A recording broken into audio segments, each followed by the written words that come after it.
Kan morfes nie nou weer? Ja, to komt het ja goed, dat ben niet te much. Hello everybody. So, week 3 of doing P90X was pretty much the same as week 2 and week 1.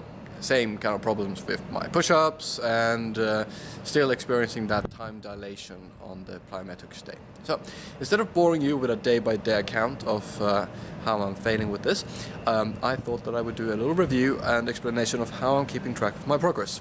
Now, P90X comes with a little pages of paper where you can write down with a pen how you're doing, but geek as I am, that just clearly wasn't good enough, so I went on the internet, tracked down the most advanced spreadsheet that I could find, and today I want to do a review of it. And this is it. This is the P90X Workout Manager. It's a spreadsheet, one of many that will help you keep track of your P90X workouts. However, this is the best one that I found, this is the one that I use, and so this is the one that I'm going to show you. The very first thing you do when you open it up is you get to this main menu. I love a spreadsheet that has a menu. And you put in your starting date here. So I started P90X on the 11th of April. Put in your date here. After that, you go to the main startup data sheet, click on this link to go here. It looks like this. This is just this page where you get to record some data about yourself, like your name, your gender, your age, your height, your weight, things like that.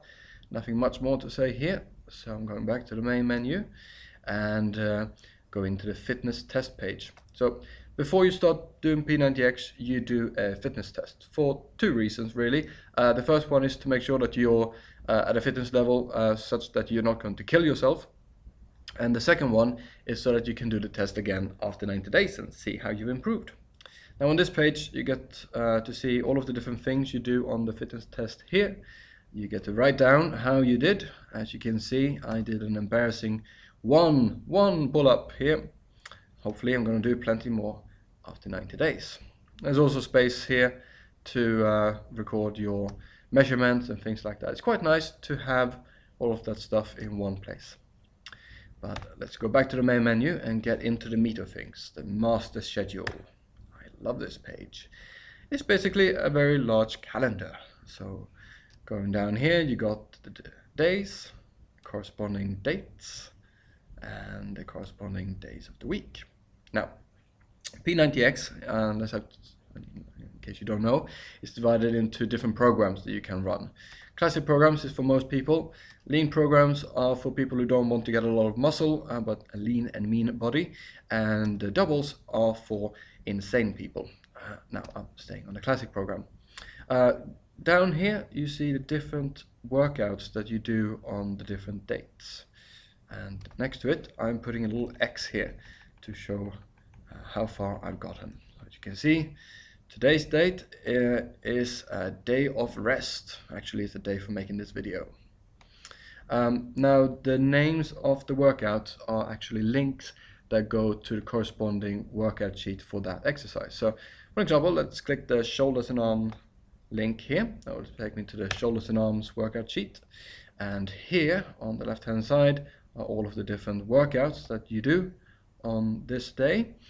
Fun things like shoulder press and bicep curls and 2 arm tricep kickbacks. Each column here is for the different weeks that you do this exercise on, and you get to record how many repetitions you did and the weight you used. It's quite nice to see the different weeks next to each other like this. Quite easy to see, hopefully, some improvement over the days and months. If, like me, you're using the elastic bands and not dumbbells, then just put in the name of the band. Like I'm using B for blue and X for black and XY for saying that I'm combining the black and the yellow band. So do whatever you want here. Here is the tip of the day for you guys. This is really, really useful. Pay attention. Now, especially in the beginning, when you start doing these exercises, it will take you a long time to figure out how to do them in a way that works for you. Once you figure that out, write it down.